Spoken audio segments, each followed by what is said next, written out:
भाविकांचं श्रद्धास्थान असलेल्या पंढरपुरातील चंद्रभागा नदीत मैला मिश्रित पाणी सोडलं जात आहे।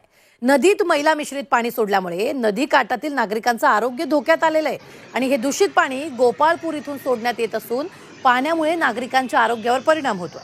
सांडपाणी आणि मैला मिश्रित पाणी चंद्रभागेत सोडल्यामुळे चंद्रभागेचं पावित्र्य मात्र आता धोक्यात आलेलं आहे। महर्षी वाल्मिकी संघानं तात्काळ प्रशासनानं दुरुस्ती करण्याची मागणी केली आहे, अन्यथा आषाढीपूर्वी आंदोलन करण्याचा इशारा देखील संघानं दिला।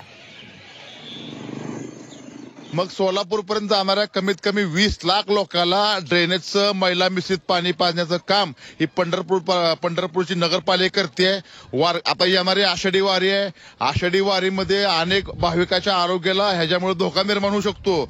तसंच खालच्याही नागरिकांचं आरोग्य धोक्यात आले। मग पालकमंत्री आमच्या जिल्ह्याला आहे का ना असा प्रश्न आम्हाला पडतोय आणि लवकरात लवकर माननीय पालकमंत्र्यांनी ह्या गोष्टीत नाही लक्ष घातलं तर ह्याच मैला मिश्रित पाण्यानं त्यांना चुळून चुळून आंघोळ आम्ही महर्षी वाल्मिकी संघाच्या वतीनं घालू।